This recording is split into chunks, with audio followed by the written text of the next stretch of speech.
Welcome to the show, Jordyn. Happy New Year. Hi, Happy New Year's, guys. Thank you so much for having me. Well, we are always a pleasure to have you on here, Jordyn. We're very excited to talk about this, and we have already had this conversation several times at this point, but let's talk a little bit about this game. How are you feeling going into it? No starters. I don't know if you just heard the stat about Giants not winning in Philly since 2013, but what are your thoughts on this?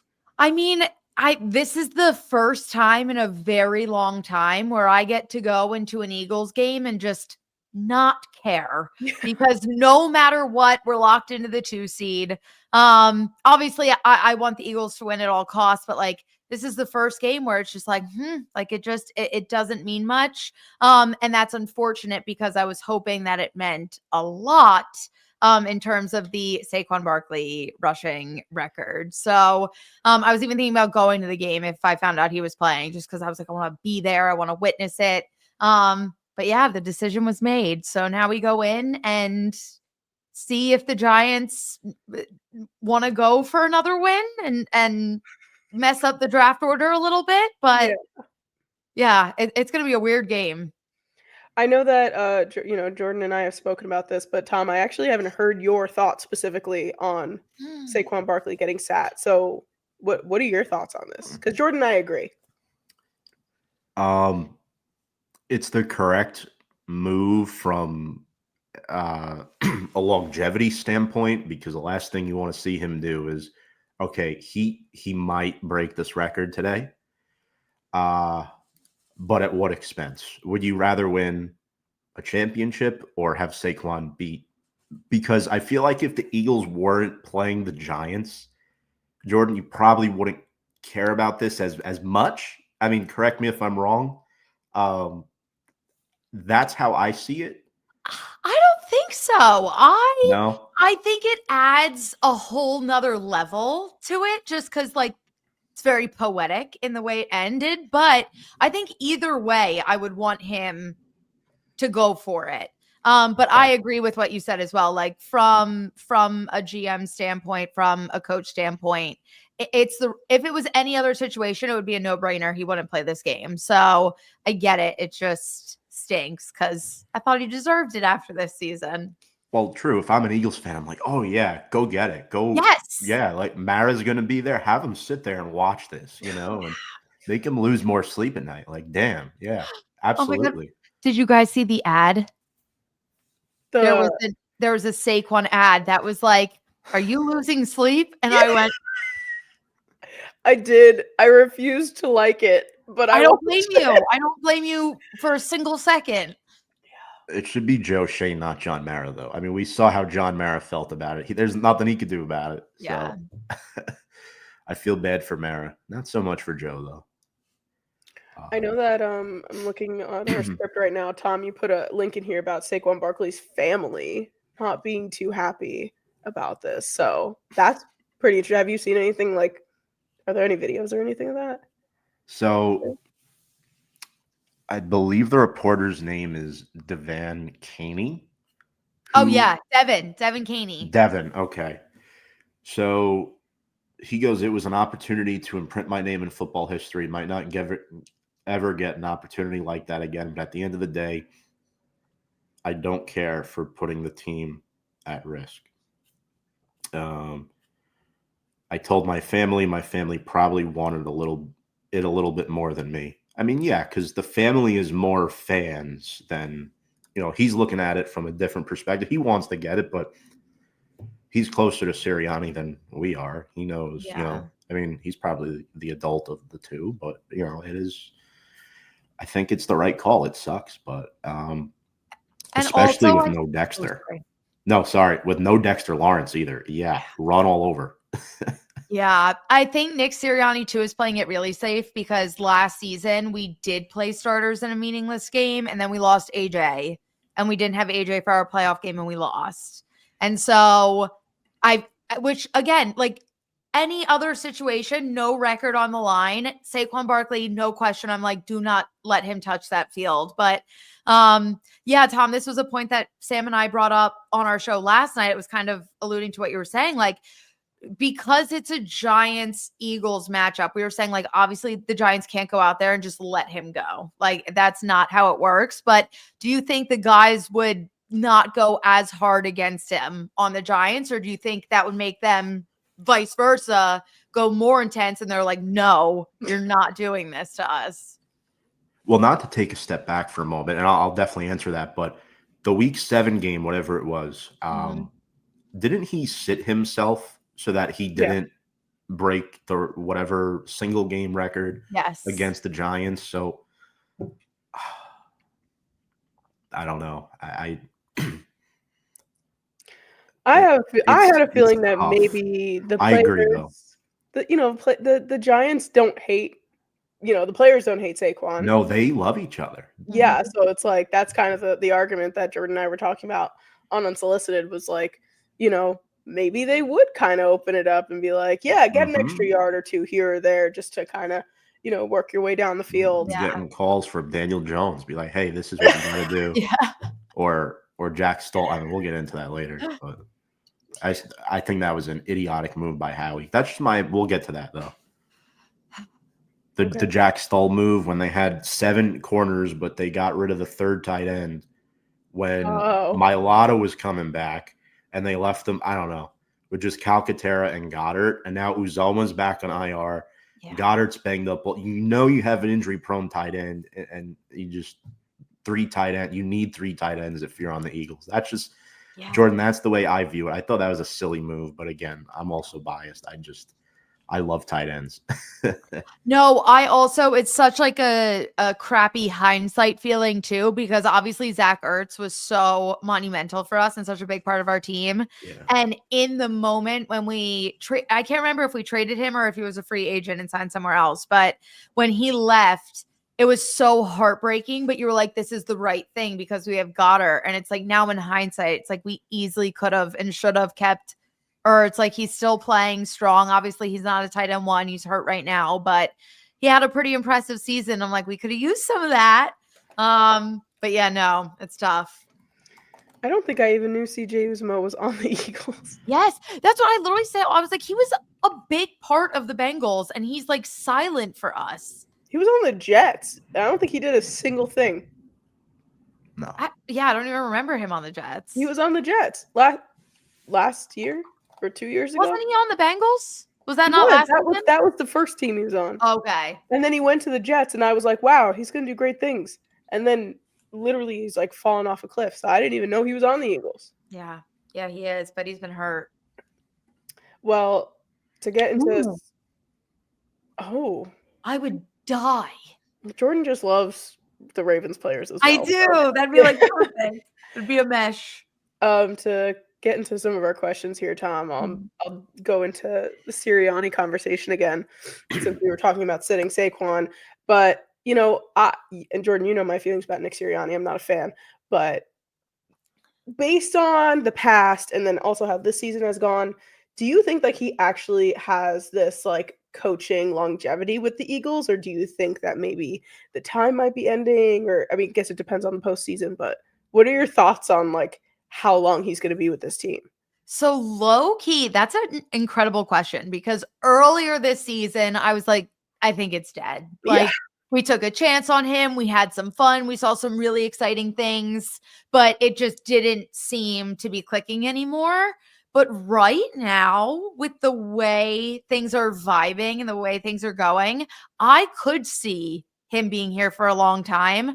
But again, that really just depends on the outcome of this playoff run. And I don't even even if the Eagles don't make the Super Bowl, as long as we don't just like blow it, like if we're playing good football, but just get beat, then I think Nick Sirianni stays. I have nothing against him. Like his win record with us is absurd. It's like 42-13 or something. Like wow. It's great. I think it's the most or second most in Eagles head coach history. They were just talking about it on one of the Philly networks the other day. So those numbers may be off, but it's something crazy like that.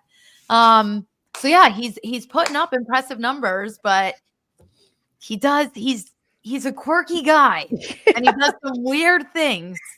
Like shave his head. You know what? literally when the Eagles were down, I was like, I'm going to go there and shave his head, because the second it was shaved, we won and we didn't stop winning. And yeah, so now anytime the Eagles are doing anything bad, I'm going to be like, Nick Sirianni, shave your freaking head, please. Love that. We have a couple Eagles fans in the comments section, by the way.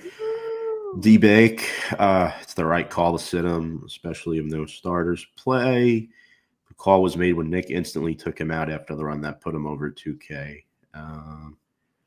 You guys are welcome for Neighbors. Yes, but is LSU still the CFP, Sean? I don't even think they made it. Notre Dame is, though.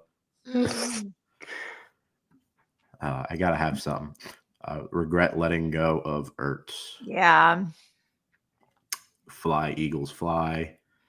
Ooh. Sirianni is the most Philly coach ever. It's so true. Speaking of Philly, Jordyn, who's starting at quarterback Sunday? Is it Tanner McKee? And if it is, what should we expect from him? Yeah, so everything that I'm hearing right now is that it will be Tanner McKee. As of literally this morning, Jalen hasn't practiced yet. It's definitely not going to be Jalen. And Kenny hasn't practiced yet either. So I think we're going to ride with Tanner McKee. My question is, I think we signed Ian Book, but like, God forbid something happens to Tanner McKee. Like, we are really picking at straws here. But no, I think we saw some pretty impressive things from him in his first start and what we got to see from him last week. And he was coming in. Granted, he had a cushion. It's not like he was coming into this like really down to the wire situation, but still it was a closer game at that point.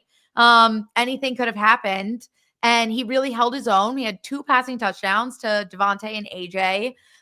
Granted, I don't think this game will be as good of an indicator because starters are sitting. So he's not going to have AJ Brown and Devontae Smith with our starting line out there. So it's going to be very different, but I really think he's strong.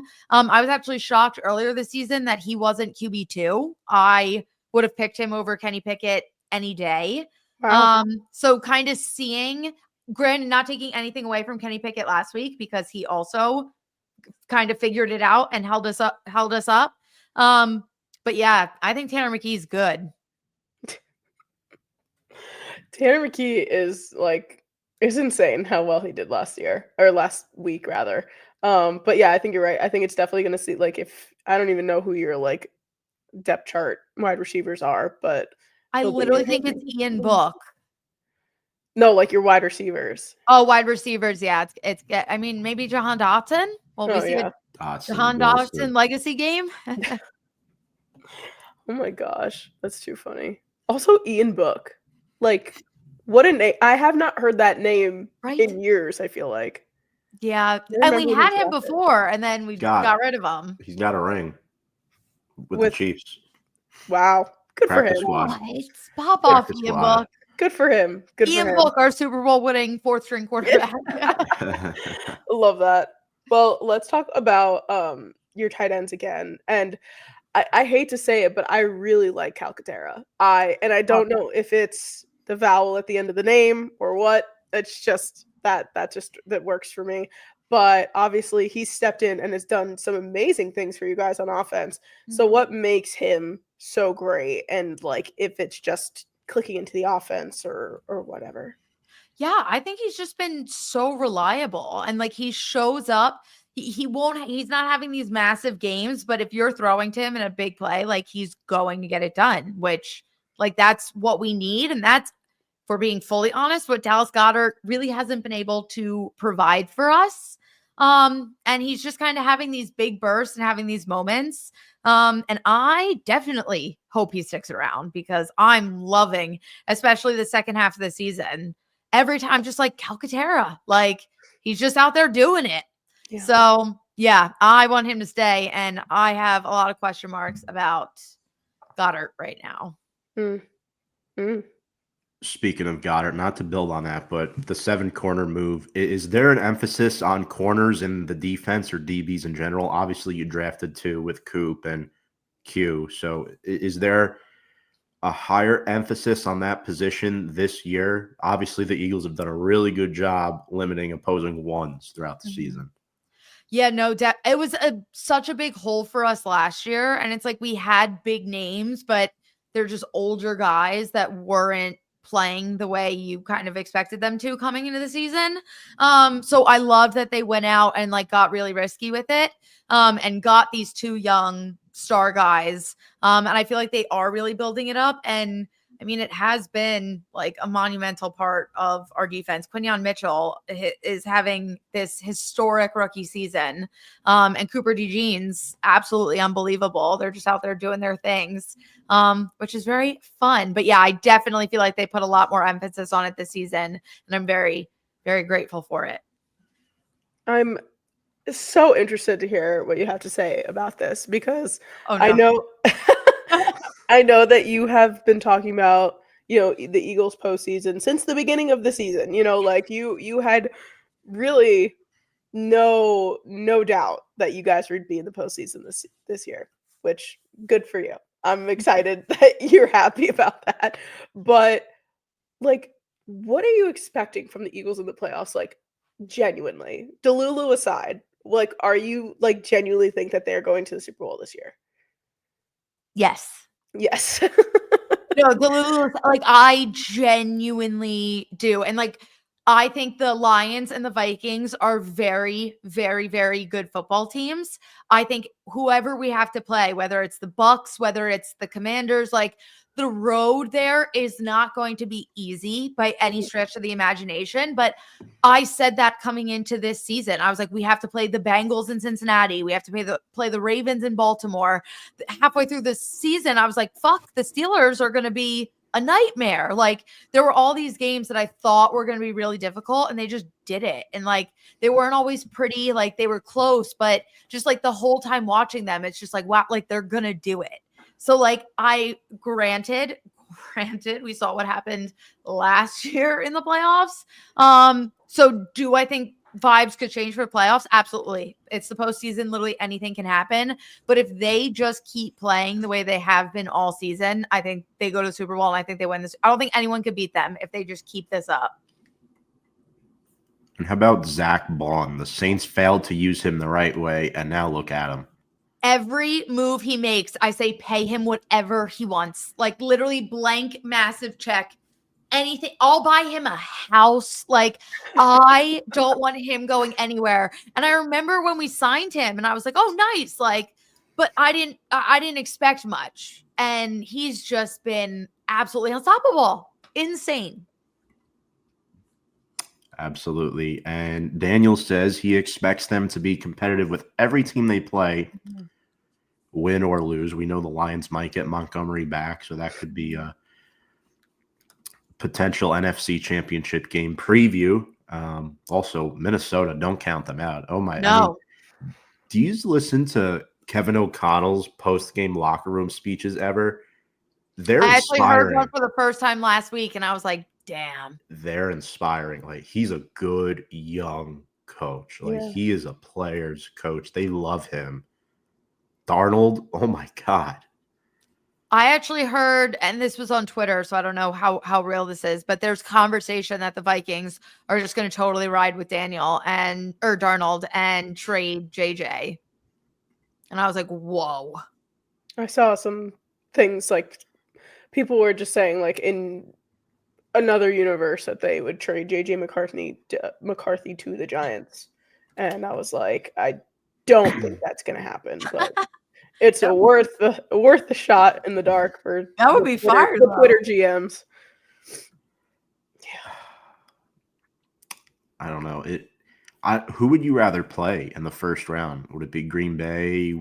I think right now it's Green Bay, right? Yeah. And that's who you played week 1. Do you want to see them or do you want to see the Commanders again? I'd prefer to not see the Commanders.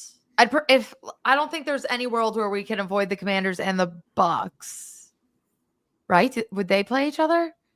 So the Bucks would get so the Commanders would have to get the 6. The Bucks would have to get the 3, right? Which would require the Rams losing and the Bucks winning, I want to say. I'm going to the playoff picture. I have a friend at work who's an Eagles fan saying there's one team that he surprisingly does not want to see in the playoffs, and it's the Bucks. Yeah, I don't want to see the Bucs in the playoff. PTSD. Yeah. For some reason, Sam, you're going to get ready to clip this part of the podcast and listen to it every day for forever. No, you're going to like it. Oh, okay. For some reason, Baker Mayfield beats the Eagles. And I hate everything about it. I love that man so much. It's absurd. Commanders, I'm a little hesitant just because of our last game, but I think that's just PTSD. I think realistically, if we play them again, hopefully we just play them like we did the first time and walk away. That was a weird game.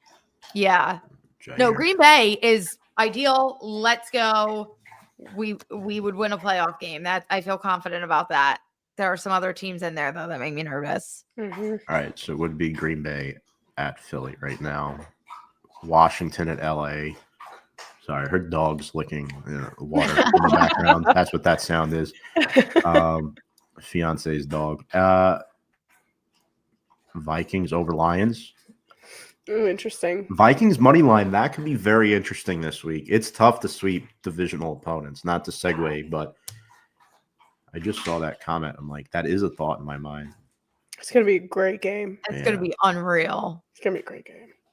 But I don't know what you think, Sam, but with the Eagles, it's so frustrating as a Giants fan because even with Kelsey retiring, they still have 3 Pro Bowlers this year on their offensive line and probably a 4th if he played the whole year too. So not to toot Jordan's horn on that with the offensive line, but my gosh, and our defensive line, Jalen Carter. Yeah.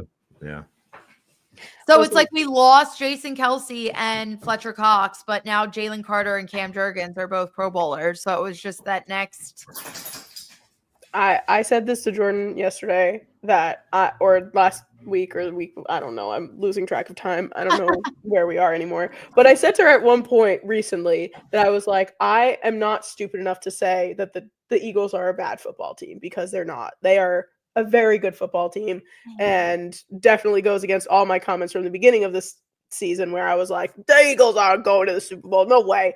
And here I am eating my words because it's very possible. So you think it's possible now? Well, if you're in the playoffs, anything's possible. Woo! You didn't think we were going to make the playoffs? No, I didn't think you were going to the Super Bowl. Oh, okay. I didn't say anything about the playoffs. But now that you're actually in the playoffs, second seed, it's a different narrative. And, I'm willing to swallow my pride and say anything is possible in the postseason. Like, I think records should just be completely eliminated by the time you get to the postseason because they don't matter. This is a completely different season once you get in there. Well, look at the college playoff right now. I mean, nobody who had a bye won. So yeah, it's incredible. Didn't Georgia just win the championship last year? Was that Georgia? 2 years ago. Yeah, it was Michigan last year, and then Georgia won. With JJ, right. Back to back with Sam's favorite QB, Carson Beck. I hate him. No, so it was actually Stetson back to back, I think, and then Carson was just the backup, and then Stockton was the backup to the backup. Stetson Bennett, who's completely fallen off the face of the earth in the NFL, doesn't even do a single damn thing. Yeah. But anyways, shall we get into our keys of the game? We should, Sam. I don't know how we're winning this football game, but I'll let you lead this one. Yeah. But what do we do? What do we do? That is the question every single week. Keys to the game. Jordyn, you are our guest, so I will allow you to go first. What is your key as, your backups coming in, your starters sitting down? I know it's not really a big game for you, but what are your keys to win this game against the Giants? Well, honestly, is Drew Lock playing again for you guys? Because he popped off last week. So we're resting a lot of defensive starters as well.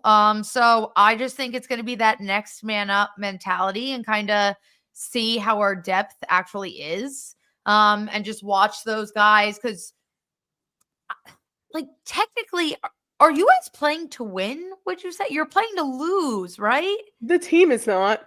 Yeah, because I was going to say, like, Drew Lock was out there slinging it. So if he goes out there and he's playing, then these guys gotta stop it. For sure.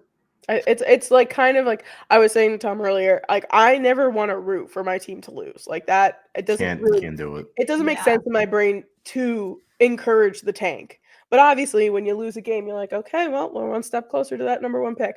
Yeah.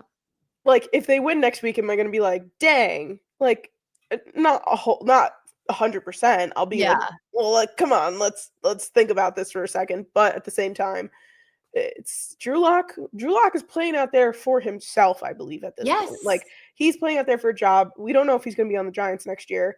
Like, if you could put 40 points up on the board for the first time since 2019, people are gonna see that and be like, well, he did that thing that one time. But Drew Lock really hasn't done a whole lot good for us this season. But who knows? Who knows? I think one of my keys to the game is definitely going to be honing in on whoever it is that your quarterback ends up being, whether it's Tanner or Kenny Pickett or, Ian Book, whoever it is. Even with your starters out, like, you guys have a strong line. So I think that that's going to be someone that we have to pressure. We need to make sure that he's not connecting with whoever it is downfield and keep that scoring to a minimum. So, Tom? Other than not losing, I'll be honest, I just want to beat the Eagles in Philly for once. I mean, look, we're already at 4. I mean, why not back up to 9 at this point? Just shoot ourselves in the foot even more. Damage is already done. Get Malik Nabers the football and contain Will Shipley for me. D-Bake brought up a good point. It'll likely be more Shipley than Gainwell because Gainwell also plays a role on special teams, and you don't want to risk him much either. So Will Shipley should be the starting running back this week. I know he was dealing with concussion. Yes, but he was a full participant today. So he'll be the guy, I think. So that's what I'm looking at. And I mean, you want to blame anyone? Blame the Colts last week for not being able to stop Lee. Career high 171 yards. The way he runs routes is phenomenal. He's been better than both Marvin Harrison Jr. and Rome Odunze. The only receiver you could argue he hasn't been better than this year is his former LSU teammate, Brian Thomas Jr. out of that 2024 draft class. We were just talking about him yesterday too. Yeah. He's good. And Balky's going to try to find a way to save his job with that draft pick alone, which I know Peterson's a former Eagles coach, but on Monday morning, they should both go. Yeah. Yeah. If Bill Belichick wasn't at UNC, we were thinking he was going to go to the Jags. Yeah. But obviously that didn't happen. Yeah. So, yeah, Dougie P, I can't see him sticking around for much longer down there. No. But I'm honestly surprised he made it this far. I agree. I thought he was going to get cut mid-season. Con trusts way too much. Like he loves his coaches. He doesn't like the fire. That would be me if I was a GM. I'd be like, everyone's doing a great job. No one's going to get fired in the middle of the season. Don't worry about it. All right, let's head into our players to watch for this game. We're kind of up in the air with Eagles because we don't really know who's going to be on the field once the game starts. But Jordyn, what are your players to watch? We'll do 2 from the Eagles and 2 from the Giants. I mean, my 2 from the Giants, these are pretty obvious. Drew Lock and Malik Nabers, because, I mean, if they get going, then the Eagles have to step it up. And from the Eagles, I'm going to assume Tanner McKee's playing quarterback. Very excited to see a full game out of him. And then, honestly, I'm excited for a Will Shipley show-off game because he was that sneaky late-round draft pick that we really haven't gotten to see much of at all. Which is going to be really fun. And if Calcaterra plays, I'm always down for Calcaterra, especially with starters out. If he can really move, that'd be sick. Tom? Nasty Nick Gates. Backup lineman for the Eagles, former Giant, coming over with Saquon this year. He's going to get some huge, massive blocks if he plays. Push those blue helmets back. Get the Eagles some real estate for Will Shipley.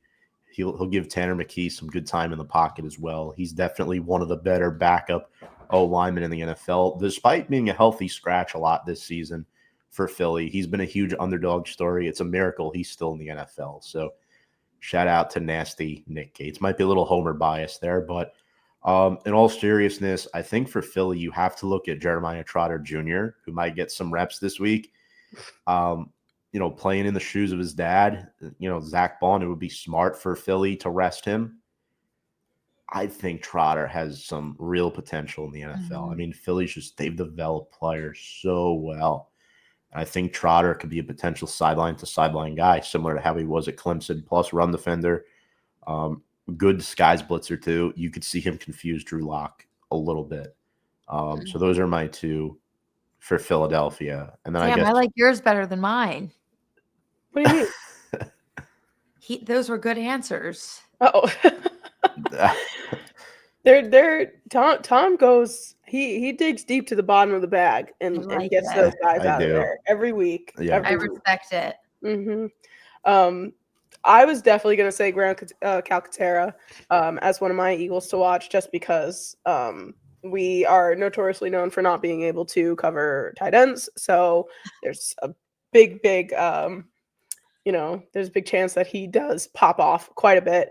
I'm also going to be keeping my eye on Kenneth Gainwell, because he is someone who has, he's no Boston Scott against the New York Giants, but I think that he's the next best thing. Yes, Boston Scott, thank God, no longer on the Eagles for us. But the Giants killer. Yeah, the Giants killer. I definitely think that, offensive weapons who, aren't as much in the spotlight as much as Dallas Goedert and Saquon Barkley are going to be people that are going to pop off, especially with our defense being quite depleted. And for the Giants, I will, I'll stick with Malik here. He's someone who's been doing amazing for us, especially these last few weeks. And his growth so far in the game has been amazing, and his 1,000 yards. And then I'll throw Tyrone Tracy in there just because he is like the sunshine of our team. He's like a glowing light running down the field that I'm like, wow, look at that. Look at that man go. Devin Singletary is like, I don't know, dead in a ditch somewhere, apparently. He just completely fell off the face of the earth. But yeah, I'll say those guys for my players to watch. Nice. But yeah. I want to throw in, if Joe Shane really wants to keep his job, which, look, he's safe. He shouldn't be safe, but he's safe.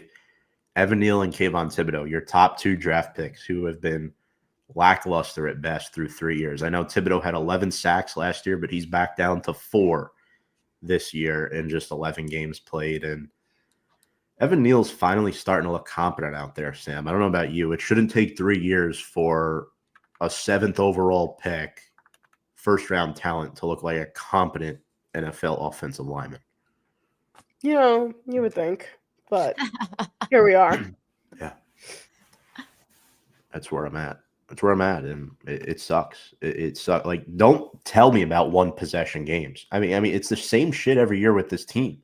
Every time he gets behind a mic, it's just, oh yeah, we're close. Are you really? You've missed several picks your first 2 years as GM, and that's the reason why you're overpaying for these free agent players at offensive line, and you can't bring Saquon back. I mean, forget Daniel Jones for a second. They couldn't bring Saquon back. They couldn't bring McKinney back. They're both Pro Bowlers. They've missed on so many draft picks that they could have kept on cost-controlled contracts, but they can't. So what do? They overpay for those un-premier positions on those draft picks that they miss, and then they can't keep these guys that do deserve to get paid. What's the difference between $12 million and $13.5? I mean, I get it. I'm fine. Saquon wouldn't be doing what he is with the Giants, that he is with Philly. So with the way the organization was headed, it's the right move, but I'm sick and tired of them just not evaluating talent properly. It is a talent evaluation problem. That's why everyone wants the first pick. They know this team can't evaluate talent if they're picking 7th or 9th. They're going to pick the wrong guy anyway. So, oh yeah, Tank, get the number 1 overall pick. It's not going to matter. That just means you don't trust your GM. The best thing to do is to can both. Don't draft the quarterback. Build the pieces, suck again for another 5 years, and then add the quarterback when you're ready to be a competent football team again. It doesn't make sense to draft the quarterback this year. They're going to fail in this system. Mara needs to blow it up, grab a set, and not draft the quarterback. Get the pieces in place. Sign a free agent that wants to be here. Hell, run it back with Drew Lock. I don't care. But something needs to change, and it's deeper than head coach and GM. Just sitting there watching these same guys every week, Tim McDonald, Chris Mara, Kevin Abrams, typing on their phones and their keyboards, jiggling with their hands. Oh, we're really, really close. We're in 6 one-score games this year. Well, if you flip the one-score games, it doesn't always mean you're going to be a good football team. And I'm sick and tired of it. We were in the playoffs 2 years ago, and we've gotten to this point. I'm sorry this rant is over. I can't sit here Tom. and just expect them to have a quarterback to turn this around. It's not going to happen, and that's it. Both of them need to get fired. Will it happen? No. You tell them. Yeah. You need to sit down. Preach. Yeah, you know what? Screw it. Take Arch next year. Make it happen. Just run it back with the Manning. He's the cooler Manning. Let's be completely honest with all of ourselves. That kid is so cool. He is. He's so cool.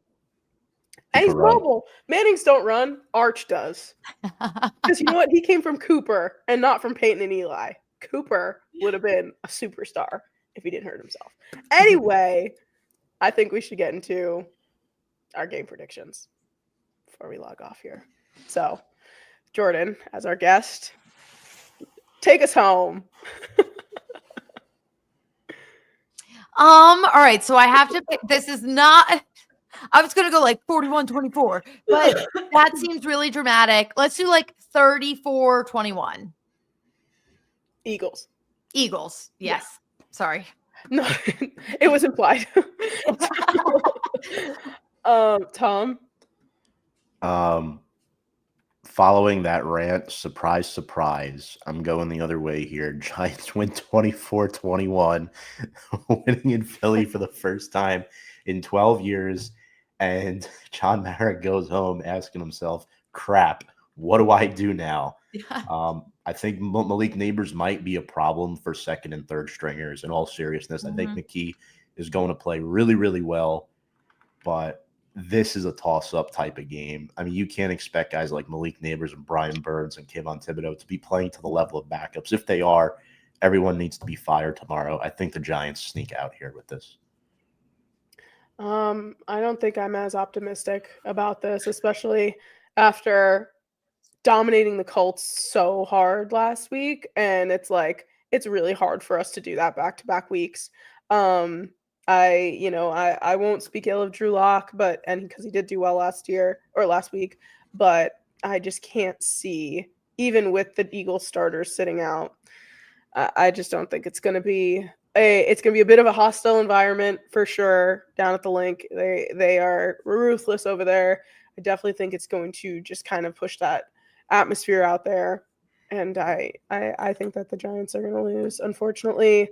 I'm going to be probably in the same range as Jordyn. I'll say 34-27. I'll keep it closer. Okay.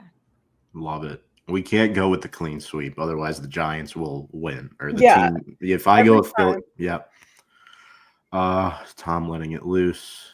Brian McCardle, thank you.